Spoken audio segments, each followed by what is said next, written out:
السلام عليكم ورحمة الله وبركاته. الحمد لله رب العالمين، والعاقبة للمتقين، والصلاة والسلام على سيد الأنبياء والمرسلين وخاتم النبيين، وعلى آله وأصحابه أجمعين. أما بعد، فقد قال الله تعالى في كلامه المجيد والفرقان الحميد: أعوذ بالله من الشيطان الرجيم. بسم الله الرحمن الرحيم. وقالوا لا تذرن آلهتكم ولا تذرن ودا ولا سواعا ولا يغوث ويعوق ونسرا. وقال تعالى في شان حبيبي صلى الله عليه الصلاة والسلام: إن الله وملائكته يصلون على النبي يا أيها الذين آمنوا صلوا عليه وسلموا تسليما. اللهم صل على محمد وعلى آل محمد كما صليت على إبراهيم وعلى آل إبراهيم إنك حميد مجيد. اللهم بارك على محمد وعلى آل محمد كما باركت على إبراهيم وعلى آل إبراهيم إنك حميد مجيد. সমস্ত প্রশংসার মালিককে, যেই মালিকের প্রশংসা করলে আমাদের লাভ, যার গুণগান গাইলে আমাদের লাভ, যার কাছে মাথা নত করলো আমাদের লাভ, যার গোলামি করলে আমাদের লাভ, সবকিছুই আল্লাহ রাব্বুল আলামিন আমাদের লাভের জন্য, আমাদের উপকারের জন্য, যিনি আমাদেরকে সৃষ্টি করেছেন, সমস্ত নিয়ামত রাজি আমাদেরকে দিয়েছেন, সেই রবকে সন্তুষ্ট করার জন্য আমরা দিল থেকে শুকরিয়া আদায় করি আলহামদুলিল্লাহ। সম্মানিত দিনী মুসলমান ভাইরা, আল্লাহ রাব্বুল আলামিন আমাদেরকে সৃষ্টি করেছেন তার গোলামি বন্দী করার জন্য, তার দাসত্ব করার জন্য। কিন্তু আল্লাহ রাব্বুল আলামিন আমাদেরকে সৃষ্টি করার পরে যেই হুকুম দিয়ে যেই জন্য সৃষ্টি করেছিলেন, আমরা আশরাফুল মাখলুকাত, আমরা হইলাম সৃষ্টির সেরা। আমরা সৃষ্টির সেরা হয়ে আল্লাহ রাব্বুল আলামিনের সাথে সবথেকে জঘন্যতম আল্লাহ রাব্বুল আলামিনের সাথে নাফরমানি করে থাকি।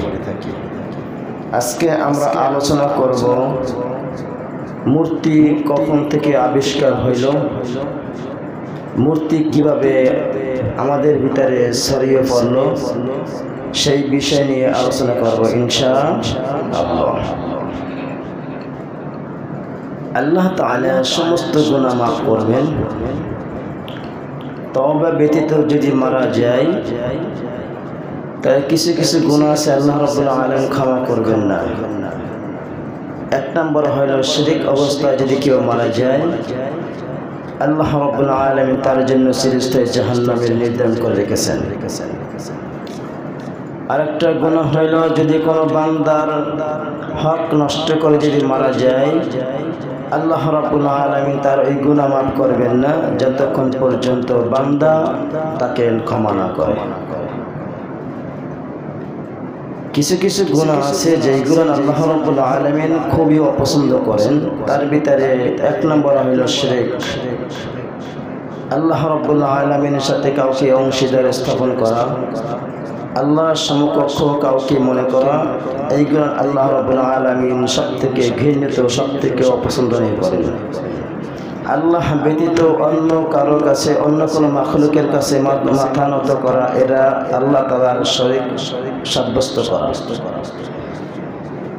তাহলে আমাদের মাঝে এই মূর্তিগুলো কিভাবে আসলো, কখন আসলো, কোত্থেকে আসলো, আর এই মূর্তিগুলো কিভাবে আমরা মূর্তি পূজা শুরু করলাম, সেই বিষয় নিয়ে আলোচনা করবো ইনশাআল্লাহ।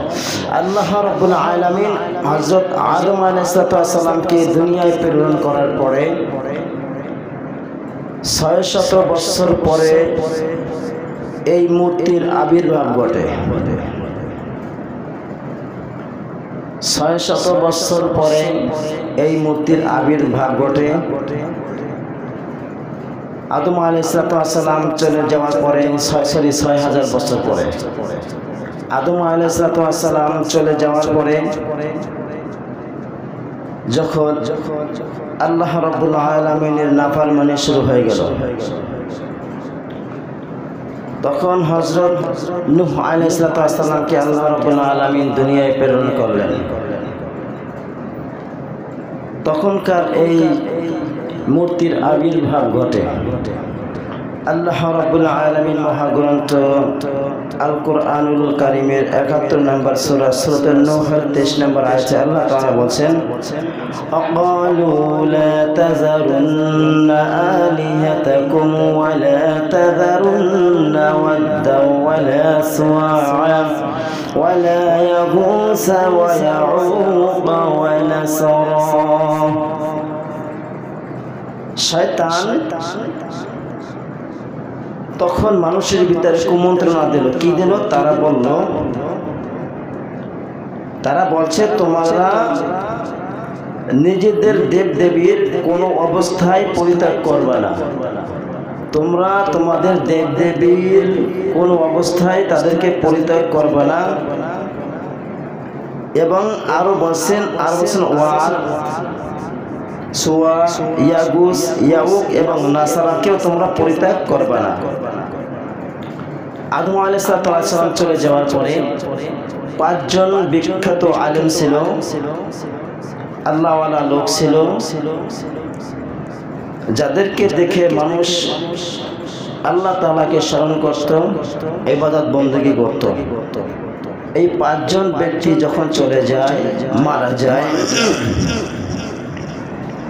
শয়তান মানুষদেরকে কুমন্ত্রণা দেয়, তোমাদের যে 5 জন বিখ্যাত লোক ছিল, ওয়াদ, সুয়া, ইয়াগুস, ইয়াউক ও নাসারা, এই 5 জন ব্যক্তি হলো আল্লাহ তাআলার খাস বান্দা, যাদেরকে দেখে তোমরা ইবাদত বন্দেগী করতে। এখন তারা তো দুনিয়া থেকে চলে গেল, তাহলে তোমরা কি করবা? এই 5 জন ব্যক্তির নামে 5টা তোমরা কি করো? মূর্তি নির্মাণ করো, যাতে দেখে তাদেরকে দেখলে তাদের কথা মনে পড়বে, যাদেরকে দেখে তোমরা ইবাদত করতা তাদেরকে দেখলে আল্লাহকে মনে পড়বে। বিভিন্ন রকমের কলা কৌশল করে এই 5টা মূর্তি নির্মাণ করা। শুধু নির্মাণ করার কথা বলছে, এখানে পূজার কথা বলা হয় না। বিস্তারিত বর্ণনা করা হয়েছে বুখারীর বর্ণনা 4920 নম্বর হাদিস, বুখারীর বর্ণনায় 4920 নম্বর হাদিস।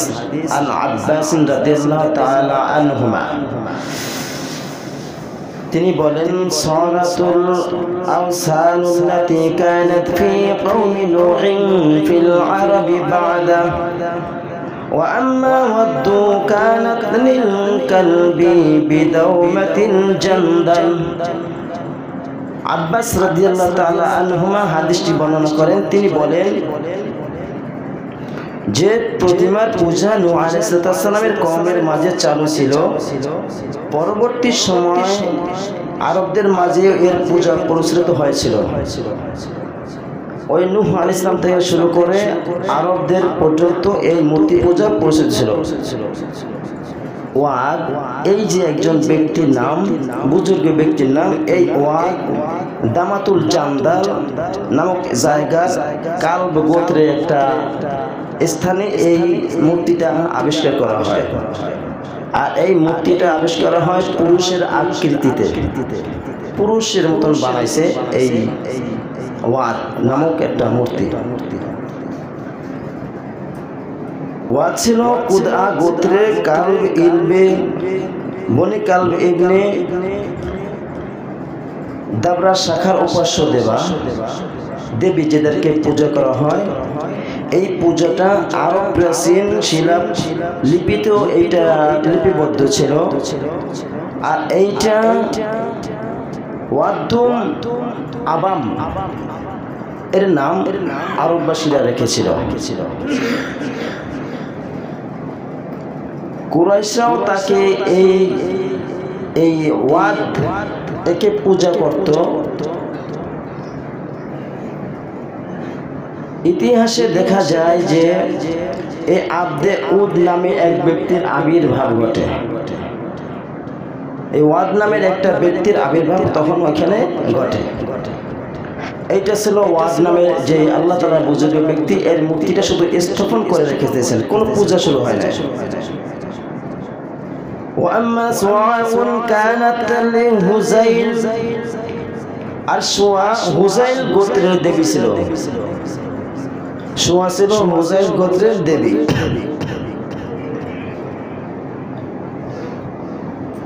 এই মূর্তি ছিল নারীর আকৃতি তৈরি করেছে।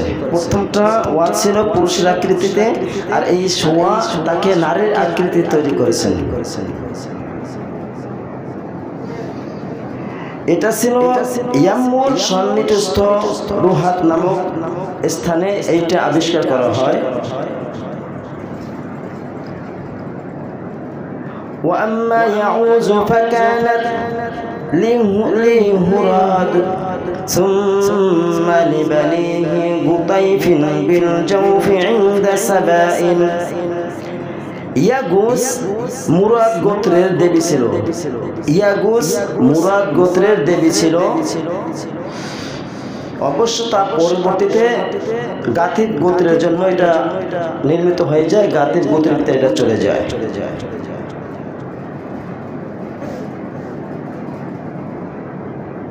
এর আস্থানা ছিল কওমে সাবার নিকটবর্তী স্থানের জায়গা, কওমে সাব। এই সাবার পাশে এই ইয়াগুসকে নির্মাণ করে রেখে দিয়েছেন। শয়তানের চক্রান্ত খুবই ভয়ঙ্কর। শয়তান তখন তাদের সামনে আসছে কোনো বৃদ্ধা লোক, বুজুর্গ লোকের বেশ ধরে আসার পরে তাদেরকে এইগুলো বলছেন, এই যে সাবার নিকটবর্তী জায়গায় জাউফ নামক স্থানে এটা নির্মাণ করে লেখা হয়। এটা ছিল ইয়ামেন ও হিজাজের মধ্যবর্তী স্থানে। ইয়ামেন ও হিজাজের মধ্যবর্তী স্থানে এই ইয়াগুস মূর্তিটা নির্মাণ করে রাখেন। وأما يعوق وكانت لهمدان। ইয়াউক হামদান গোত্রের দেবী ছিল, মূর্তি ছিল। হামদান গোত্রের দেবী এইখানে নির্মাণ করা হয়।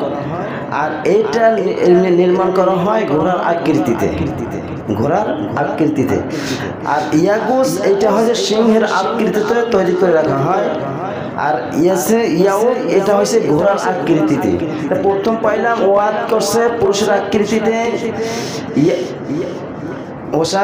ওয়াসা এইটার আকৃতি করেছে নারীর আকৃতিতে, এবং ইয়াগুস এটা আকৃতি করছে সিংহের। আর ইয়াউক এটা ঘোড়ার আকৃতি নির্মাণ করে রাখছে একটা মূর্তি।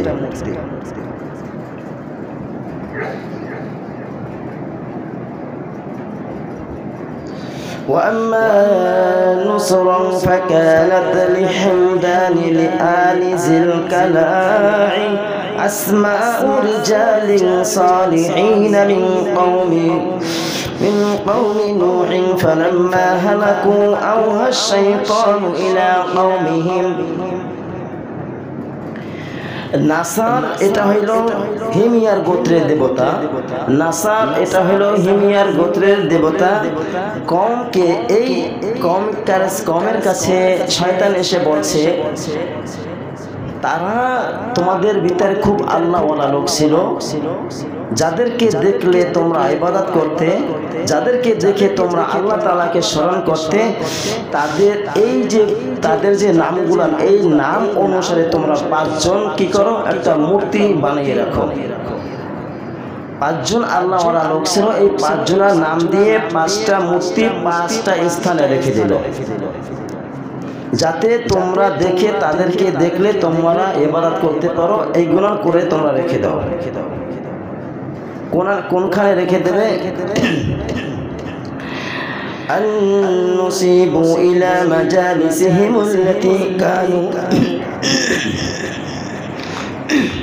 ইয়াজলিসুনা আনসাবান ওয়া সাম্মুহা বিআসমাইহিম ফাফআলু فلم تعبد حتى إذا هلك أولئك وتنسخ العلم غبدت। শয়তান বলতেছে যে তোমরা তাদেরকে নির্মাণ করো, তারা যেখানে বসে দ্বীনি মজলিস করত, যেখানে বসে দ্বীন প্রচার করত, যেখানে বসে মানুষকে তালিম করত, যেখানে বসে মানুষকে আল্লাহওয়ালা লোকদের কথা শোনাইতো, আল্লাহকে চিনাইতো, নবীদেরকে চিনাইতো, এই সমস্ত দ্বীনি জলসা যেখানে বসে হইতো, তোমরা সেইখানে একটা মূর্তি নির্মাণ করো। 5 জনের নামে 5টা নির্মাণ করো। তার একটা লোক এক এলাকায় থাকতো না, 5 জন 5 এলাকায় থাকতো। এই 5 জন 5 এলাকায় বসে আল্লাহ তাআলার গুণগান গাইতো, রবের পরিচয় দিত, দ্বীন প্রচার করত। যেইখানে বসে মজলিস করত, সেইখানে তোমরা 5টা ব্যক্তির নামে 5টা মূর্তি নির্মাণ করে রাখো। শয়তান শুধু বসে 5টা মূর্তি নির্মাণ করে রাখো, পূজার কথা এখন পর্যন্ত বলে নাই। কেন বলে নাই? এই যে 5 জন লোক মারা গিয়েছে, এই 5 জনকে দেখে যারা ইবাদত বন্দেগী করত, তারা এক ইলাহা আল্লাহকে বিশ্বাস করত, আল্লাহর গুণগান গাইতো। এখন এই 5 জনের কথা সামনে বসে যদি যারা ইবাদত করত, এদেরকে যদি বলতো তোমরা তার পূজা করো, তাহলে কেউই মানতো না। কারণ কি?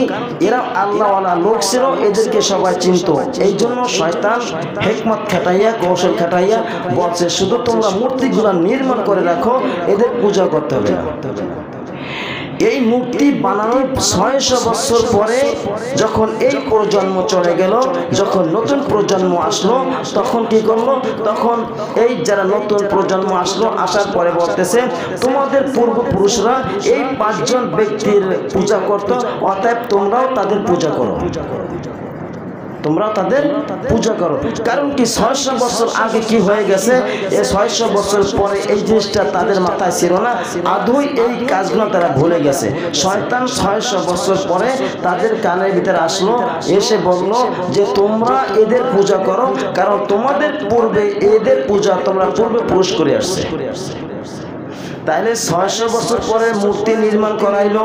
এই মূর্তি নির্মাণ করার 600 বছর পরে তখন বলছে তোমরা 600 বছর পরে তাদের পূজা করো, অর্থাৎ 1200 বছর পরে, এক যুগ পরে তাদের কি করছে?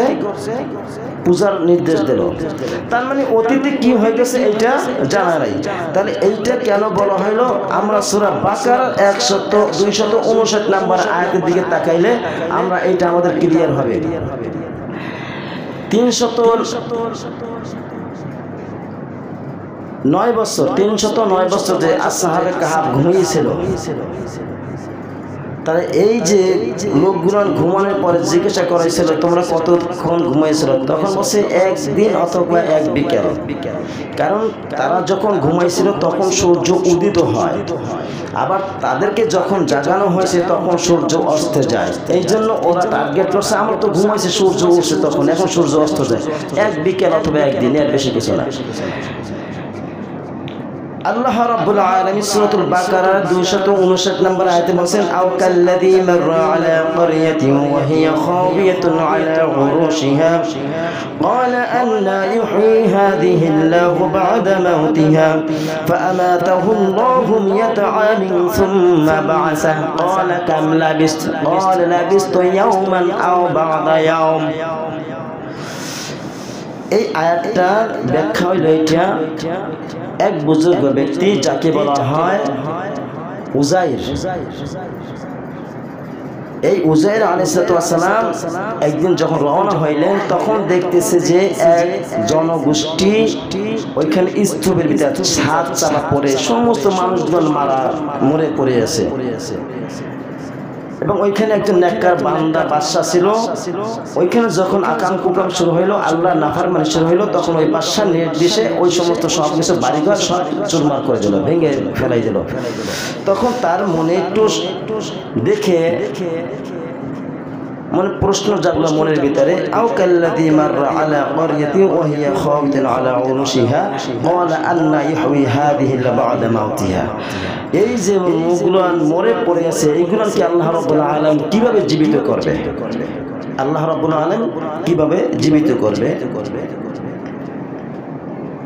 আল্লাহ রাব্বুল আলামিন তখন তাকে তৎক্ষণাৎ তাকে মৃত্যুবরণ করাইল। তখন মৃত্যু দিয়ে দিল। তার সাথে একটা গাধা ছিল আর কিছু খাবার ছিল। গাধাটা ওখানে মরে পচে একবার মাটির সাথে মিলে গেল। খাবারটা আল্লাহ রাব্বুল আলামিন সুন্দরভাবে রেখে দিয়েছেন। তখন আল্লাহ রাব্বুল আলামিন তাকে জীবিত করলেন। জীবিত করার পরে তাকে জিজ্ঞাসা করা হলো, তুমি এই মৃত্যু অবস্থায় কতদিন ছিলা? তখন তিনি একই কথা বলল, ক্বালা কাম লাবিস্ত ক্বালা লাবিস্তু ইয়াওমান আও বা'দা ইয়াওম। একদিন অথবা এক বিকেল আমি এরকম অবস্থায় ছিলাম। কারণ কি, সে যখন রওনা করছে তখন সূর্য সকালবেলা, যখন তাকে আল্লাহ রাব্বুল আলামিন রূহ দিল তখন কি করলো? তখন আল্লাহ রাব্বুল আলামিন এই সূর্য অস্ত যাওয়ার সময় তার ভিতরে রূহ দিল। সকালবেলা মৃত্যুবরণ করাইলো, সূর্য উদিত হয় এই সময়। আবার 100 বছর পরে আল্লাহ রাব্বুল আলামিন তাকে জীবিত করে জিজ্ঞাসা করলো, তুমি কতদিন ঘুমিয়েছিলা? তখন সে বলছে এক বিকেল অথবা একদিন। আল্লাহ রাব্বুল আলামিন বলেন, না, আমি তোমাকে 100 বছর এই মৃত্যু অবস্থায় রেখে দিলাম। আল্লাহ রাব্বুল আলামিন বলেন, তুমি একটু তোমার মনের ভিতর প্রশ্ন জাগছিল যে এই সমস্ত মানুষ আল্লাহ রাব্বুল আলামিন কিভাবে আবার জীবিত করবে? তখন বলল, তুমি দেখো তোমার সাথে যে গাধা ছিল সেই গাধাটা কি হইলো মাটির সাথে পচে মিলে গেছে, আর তোমার সাথে যে পানি খাবার ছিল সেই খাবারগুলো আমি আল্লাহ রাব্বুল আলামিন সুন্দরভাবে এখন রেখে দিয়েছি। তুমি তাকিয়ে দেখো তোমার খাবারগুলো সেভাবে আছে। তবে তুমি দেখো আমি মানুষদেরকে কিভাবে জীবিত করব। তুমি দেখো তোমার চোখের সামনে আমি তোমার গাধাটাকে কিভাবে জীবিত করি। আল্লাহ রাব্বুল আলামিন প্রথমে গাধাটাকে আনলেন। আনার পরে প্রথমে হাড্ডিগুলো এক জায়গা হইল, হাড্ডিগুলো হয় একটার সাথে একটা মিলে গেল। এরপরে আল্লাহ রাব্বুল আলামিন তার শরীরের উপর রক্ত দিয়েছে, গোশ দিয়েছে, এবার চামড়া দিয়ে তার চোখের সামনে আল্লাহ রাব্বুল আলামিন এইটাকে জীবিত করলো। এইটা জীবিত করার পরে যখন সে 100 বছর পরে যখন তাওরাত ইনজিলের কথা যখন 100 বছর পরে যখন সে বলতে শুরু করলো, কারণ ওইটা তার মুখস্থ ছিল। মুখস্থ থাকার কারণে সে এইগুলা যখন আবার আল্লাহ তাআলার একত্ববাদ স্বীকার করে মানুষের সামনে যখন এইটা প্রকাশ করা শুরু করলো, তখন এই সমস্ত মানুষে এক বাক্যে বলল যে এই ব্যক্তি আল্লাহর পুত্র ছাড়া কিছুই হতে পারে না। নাউজুবিল্লাহ। এই জন্য আল্লাহ রাব্বুল আলামিনের পুত্র সাব্যস্ত করছে ঈসা আলাইহিস সালামকে, আর এই উজাইর আলাইহিস সালামকে, এই দুজনকে আল্লাহর পুত্র বলে সাব্যস্ত করছিল না? এই জন্য 100 বছর পরে যখন সে আসলো, 100 বছর পরে ওই যে তাওরাত ইনজিলের যেগুলো ছিল সব বিলুপ্ত হয়ে গেছে। যখন সে এইগুলোর কথা বলল, এই লোকদের যে বর্তমানে যে প্রচলন ছিল তখন তো মূর্তি পূজা এটা সেটা করতেছিল, তখন ওই ব্যক্তি ওই 100 বছর আগে কি করছিল এই কথাগুলো যখন তাদের সামনে বলতে গেল, তখন তারা বলল এই ব্যক্তি আল্লাহর পুত্র ছাড়া কিছুই হতে পারে না, কারণ এত বছর আগের কথা কেউ মনে রাখতে পারে না। এই জন্য শয়তানের চক্রান্ত হইলে এই রকমের যে প্রথমে যদি বলি তোমরা এই 5 ব্যক্তির পূজা শুরু করে দাও মূর্তি বানাইয়া, তাহলে যখন তারা তাদেরকে দেখছে ইবাদত করত, ওই সমস্ত ব্যক্তি সচক্ষে দেখছে এরাও আল্লাহ তাআলার বান্দা, এরাও আল্লাহ তাআলার গুণগান গাইছে, আল্লাহর দিকে আহ্বান করেছে, এখন যদি এই মুহূর্তে বলে কেউই মানবে না।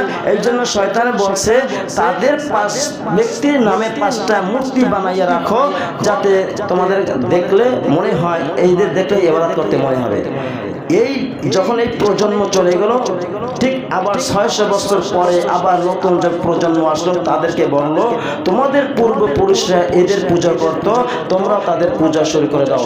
তখন তারা এই পূজা শুরু করে দিল।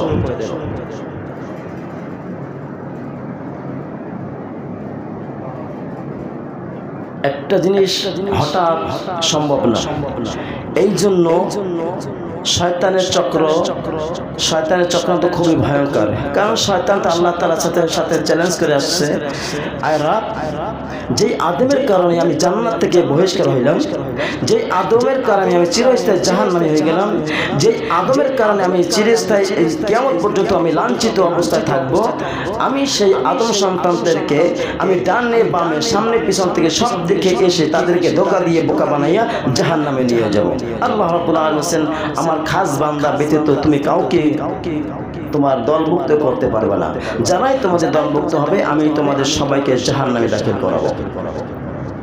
তা এই জন্য এই মূর্তি পূজা এটা মানুষের বানানো, এটা নূহ আলাইহিস সালামকে আল্লাহ তাআলা প্রেরণ করেছেন শুধু এই জন্য যে তারা 5টা ব্যক্তি ছিল, আল্লাহ ওরা লোক ছিল, তাদের নাম দিয়ে 5টা মূর্তি বানাইয়া 5 জায়গায় রাখলো।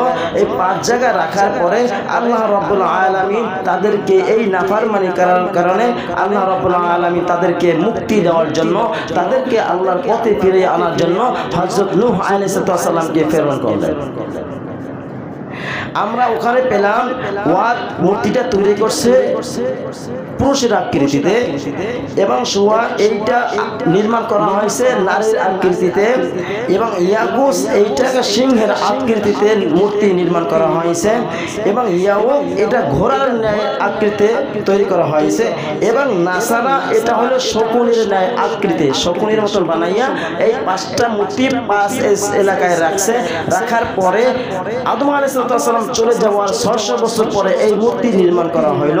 আর এই মূর্তি নির্মাণ করার পর থেকে 600 বছর পরে আবার এই মূর্তি পূজা করার জন্য তাদেরকে উৎসাহিত করল। তার মানে 1200 বছর পরে এই মূর্তি পূজা শুরু করে দিল, 600 বছর পরে শুধু মূর্তি বানায় রেখে দিল, শুধু দেখাশোনা করলো। এরপরে এই প্রজন্ম যখন চলে গেল, তখন নতুন যখন প্রজন্ম আসলো, তখন আল্লাহ রাব্বুল আলামিনের নাফরমানি শুরু করে দিল, পূজার মাধ্যমে শিরক শুরু করে দিল। এই যে গাভী পূজা করে, বাছুর মাটি দিয়ে মূর্তি বানায় না, গরুর মূর্তি বানাইয়ে পূজা করে না, এটা কখন আসলো? সূরাতুল আরাফ 7 নম্বর সূরা, সূরাতুল আরাফ 148 নম্বর আয়াত। আল্লাহ রাব্বুল আলামিন বলেন, ওয়াত্তাখাযা কওমু মূসা মিন বা'দি মিন হুলিহিম ইজলান জাসাদান লাহু খুওয়ার আলাম ইয়ারাউ আন্নাহু লা يكلمهم ولا يهديهم سبيلا اتخذوه وكانوا ظالمين।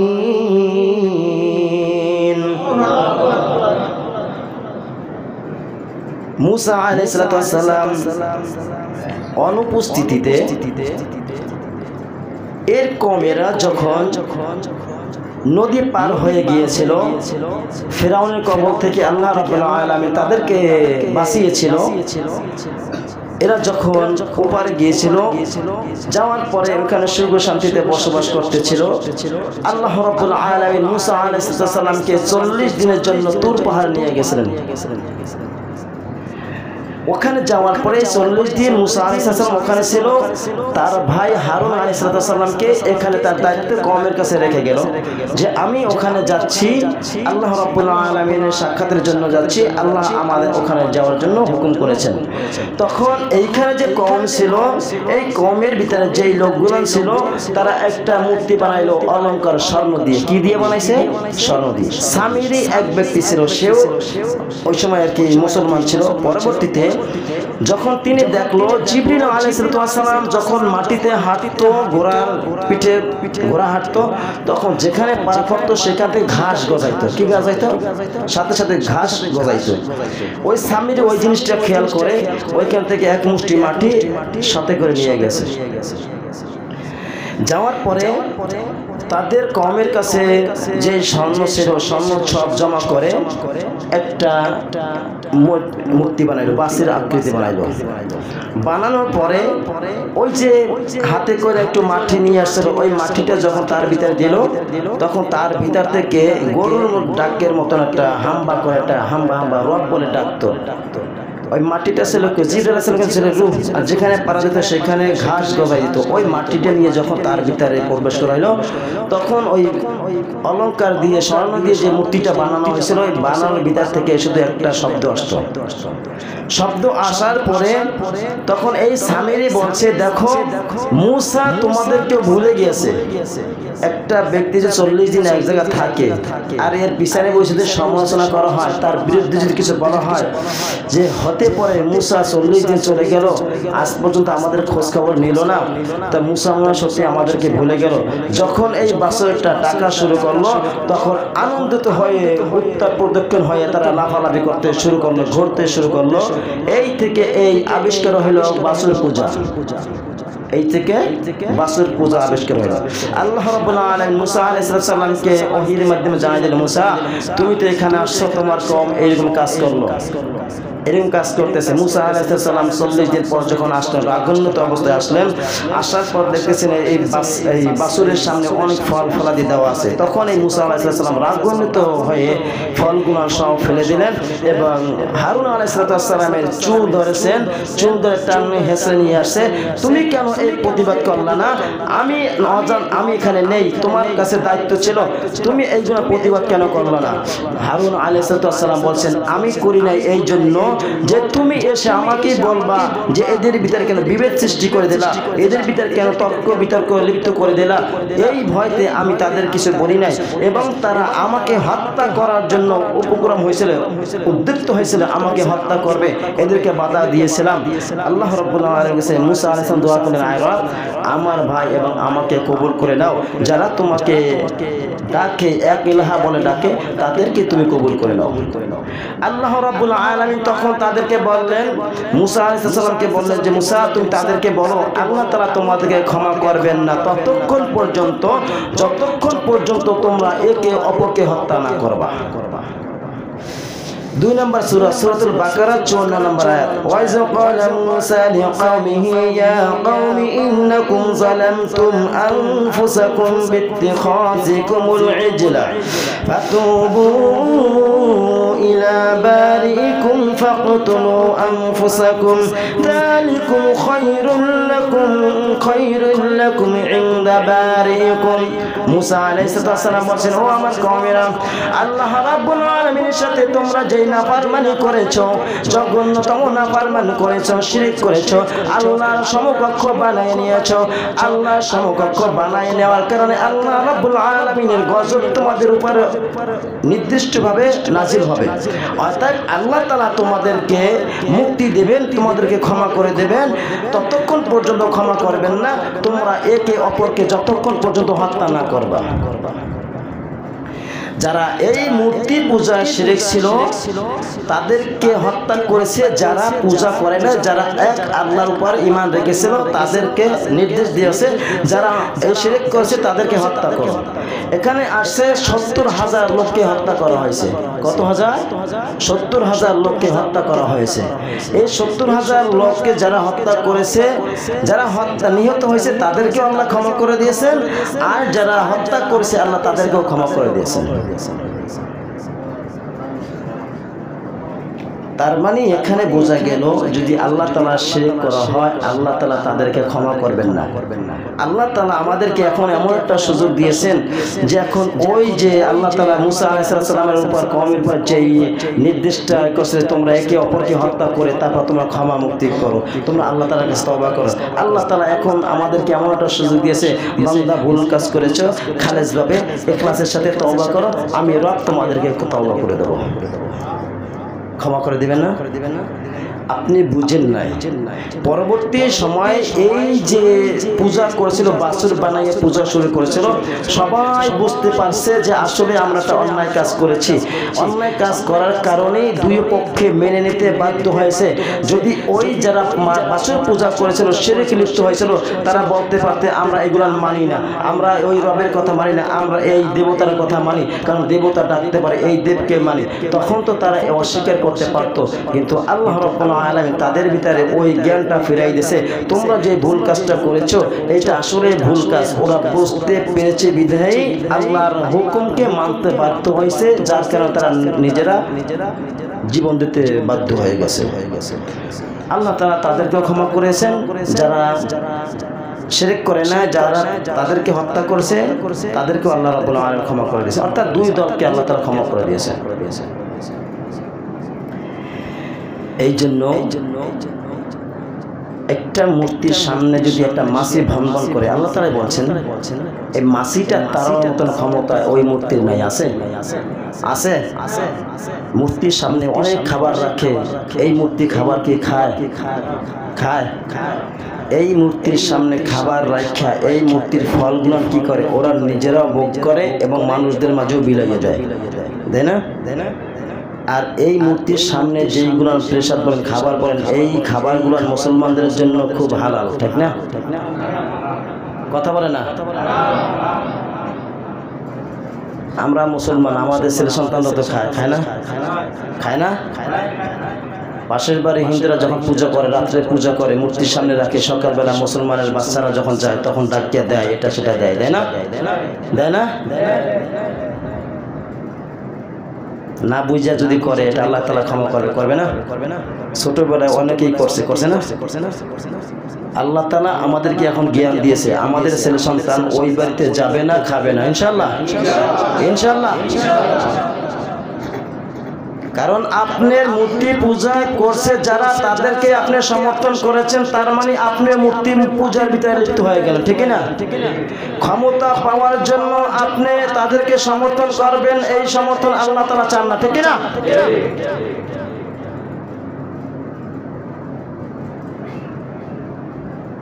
হয়ে গেছে না? পূজা মণ্ডপে যাইয়া সমর্থন জানাইছে, আছে না? এরকম লোক আছে না?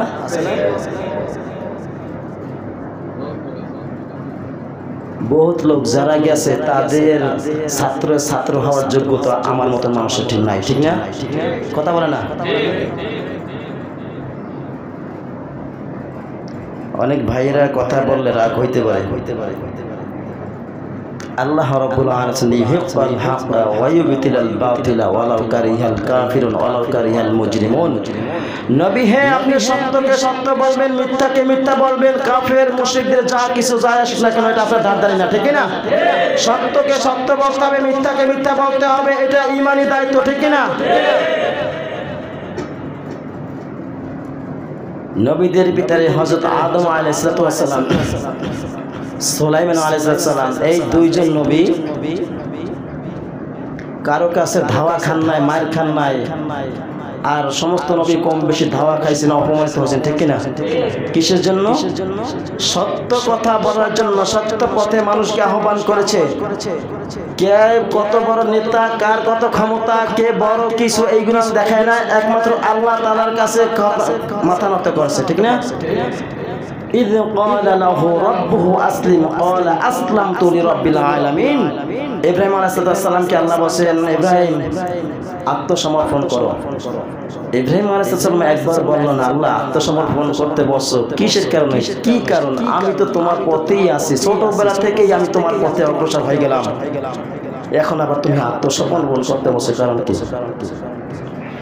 ইব্রাহিম আলাইহিস সালাম বলেন ক্বালা আসলামতু লিরাব্বিল আলামিন, যেই রব আমাকে আত্মসমর্পণ করতে বলছে আমি সেই রবের আত্মসমর্পণ মাথা নত করে দিলাম। ইন্নী ওয়াজ্জাহতু ওয়াজহিয়া লিল্লাযী ফাতারাস সামাওয়াতি ওয়াল আরদা হানিফান ওয়া মা আনা মিনাল মুশরিকিন। ইব্রাহিম আলাইহিস সালাম এই বাক্যটা যখন বলছে, ইব্রাহিম আলাইহিস সালাম তখন ছোট, তাকে দিনের কথা বুঝাবে, রবের পরিচয় দেবে এমন একটা লোক ছিল না? ছিল। বিভিন্ন রকমের পথ অবলম্বন করে শেষ পর্যন্ত এক পথের দিকে অগ্রসর হইল। তিনি বলছে আমি মুশরিকদের অন্তর্ভুক্ত নয়, আমরা তারই সন্তান। আজকে আমরা তারই সন্তান হয়ে আমরা মূর্তি পূজায় যাই, মূর্তি পূজার সমর্থন করি, মূর্তি পূজায় যাই। মূর্তি পূজার যে মেলা হয় সেই মেলা যায় মুসলমানের বাচ্চারা, হিন্দুদের বাচ্চা কম থাকে, ঠিক না? কিছুদিন এখানে মেলা গেছে না? গেছে। আমার মনে হয় ওইখানে যদি কোনো গোয়েন্দা থাকতো অথবা কোনো সাংবাদিক থাকতো, আর যদি সাংবাদিকরা জিজ্ঞাসা করতে তুমি তোমার নাম কি, তখন বলতে আমার নাম হচ্ছে আব্দুর রহিম, আব্দুর রহমান, আব্দুল কাদের, আব্দুল জলিল, সবগুলো হয়েছে মুসলমানের নাম। কিন্তু এইখানে মুসলমান গিয়েছে, যখন দধি বানানো হয় দধির ভিতরে টক না দিলে দধি হয় না, ঠিক না? কথা বলে জানেন এটা? দধির ভিতরে টক না দিলে দই হয় না, জানেন? মুসলমানের বাচ্চারা যদি মূর্তি পূজায় যদি না যায়, মেলা না যায়, তাহলে মেলা মিলে না, ঠিক না?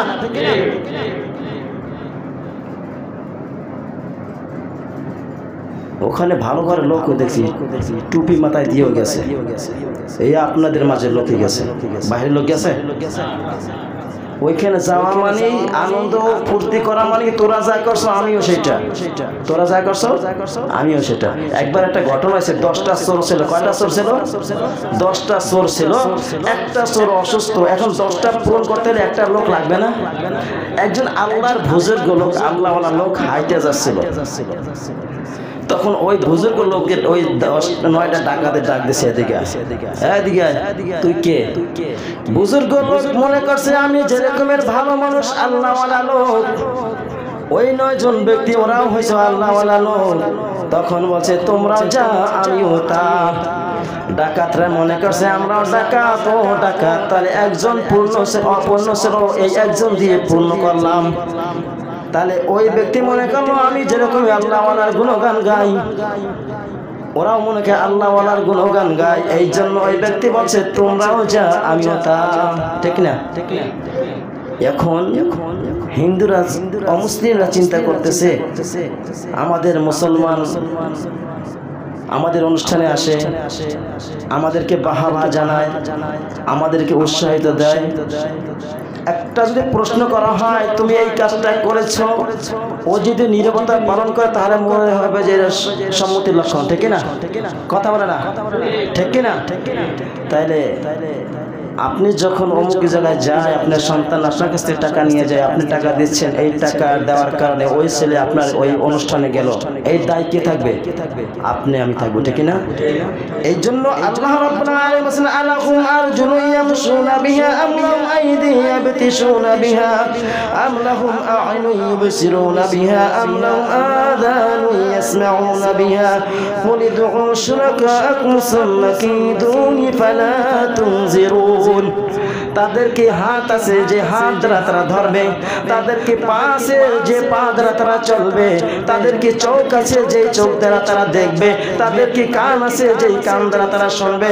ও নবী তাদেরকে বলে দিন তোমরা যেই রবকে ডাকো তাদেরকে ডেকে আনো, আর তোমাদের যেই ক্ষমতা আছে, যেই চক্রান্ত করো, সমস্ত ক্ষমতা দিয়ে আমার যদি ক্ষমতা ক্ষতি করতে পারো চেষ্টা করে দেখো, পারবে? পারবে? তাদেরকে মাটি দিয়ে বানানো হয়, আমরাই বানাই, তাদের ওই মূর্তির স্রষ্টাকে আমরা যে বানায় সেই মূর্তির স্রষ্টা, ঠিক না? মূর্তিকে যেই দেবতা মানে, রব মানে, তার থেকে ক্ষমতা যেই বানায় তার ক্ষমতা বেশি না? কথা বলে না? আমাদেরকে যে বানাইছে তার ক্ষমতা বেশি না আমাদের ক্ষমতা বেশি? রবের ক্ষমতা বেশি না? রব আমাদেরকে সৃষ্টি করছেন, আমরা আবার মূর্তি সৃষ্টি করলাম, তাহলে মূর্তির থেকে আমাদের শক্তি বেশি, আমাদের শক্তি থেকে রবের শক্তি বেশি।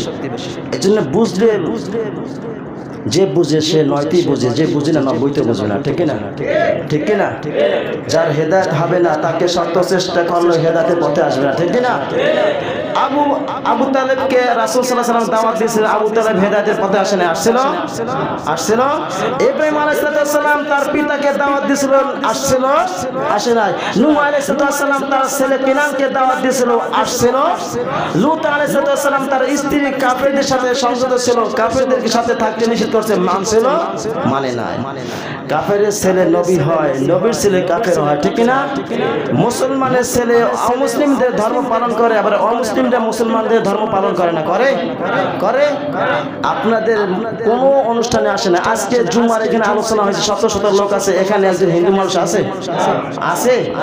আপনাদের ঈদগাহে যায় মুসলমান হিন্দুরা? আপনাদের মসজিদের সবে বরাতের সময় আসে? তাহলে আপনাদের অনুষ্ঠানে আসে না, আপনারা তার অনুষ্ঠানে যাচ্ছেন। লজ্জা বলতে কিছু আমাদের নাই, ঠিক না? আল হায়া শুআবাতু মিনাল ঈমান, ঈমানের অঙ্গ থেকে শুআবা, মানে হায়া হচ্ছে কি ঈমানের অঙ্গ। যার হায়া নাই তার কি নাই? ঈমান নাই। যার লজ্জা নাই তার কি নাই? যার লজ্জা নাই সে অর্ধ পোশাক পরে রাস্তায় হাঁটতে পারবে না? পাগলের মতন হাঁটতে পারবে? আপনি আমি অর্ধ অলঙ্গ হয়ে রাস্তায় হাঁটতে পারবো না, বিবেকে বাঁচবে, ঠিক না? তার মানে কি ঈমানের অঙ্গ মানে হায়া, লজ্জা আছে বিদায় পারলাম না। যাদের লজ্জা নাই তারা হাঁটতে পারে, ঠিক না? এই জন্য আজকে থেকে আমরা ওয়াদা করব, এই মূর্তি পূজার আশেপাশে আমরা যাব না, আমাদের ছেলে সন্তানদেরকে পাঠাবো না, ইনশাআল্লাহ। আল্লাহ রাব্বুল আলামিন আমাদের সবাইকে কবুল করুন। জোরে বলেন আমিন, জোরে বলেন আমিন। এক মিনিট কথা বলি, আমরা এখানে যারা আছি সবাই কোরআন শরীফ পড়তে পারি? আওয়াজ দেন, পারি? এইখানে যারা আছেন আমি চাই প্রত্যেকটা ব্যক্তি কোরআনের পারদর্শী হব ইনশাআল্লাহ। সেই সিস্টেমটা চালু করব আগামী জুমা থেকে ইনশাআল্লাহ। সূরা বাকারা শুরু থেকে শুরু করব। আল্লাহ তাআলা আমাকে হায়াতে যতদিন বাঁচায় রাখুক, এখানে থাকি আর যেখানে থাকি, কাল আগামী জুমা থেকে সূরা বাকারা থেকে শুরু করব। আল্লাহ তাআলা আমাকে যত দূর পর্যন্ত নিয়ে যায় ইনশাআল্লাহ পারবো, ইনশাআল্লাহ। থাকবেন তো? দৈনিক প্রতি সপ্তাহে 5টা 6টা আয়াত তেলাওয়াত করব। এই আয়াত থেকে কথা বলবো। আর 5টা 6টা আয়াত এক সপ্তাহ বসে পড়া সম্ভব না? বলে না কেন সম্ভব না? যাদের কোরআন শরীফ পড়তে পারেন না, আজকে থেকে এইখানে মসজিদে আসবেন, 5টা থেকে 6টা আয়াত পড়াই দেব, আমি পড়াই অথবা মুয়াজ্জিনে পড়াই, শিক্ষা যাইবেন। আগামী জুমায় আলোচনা করব। আলোচনার ভিতরে যদি কোন ভুল ত্রুটি হয় খপ করে ধরে ফেলবেন। পারবেন না? কারণ আমরা ইমানও পারবো না, মারামারি করতে পারবো না। পারবো? এমপি, মন্ত্রী, চেয়ারম্যান, মেম্বার এরা যদি চুরি চামারি করে তাহলে এদের কাছে ক্ষমতা নাই প্রতিহত করার মতন, কিন্তু ইমামের প্রতিহত করার মতো ক্ষমতা আছে, ঠিক না? আবার ঠিক। আল্লাহ রাব্বুল আলামিন আমাদের সবাইকে বুঝিয়েছেন, আমল করার তৌফিক দান করুক।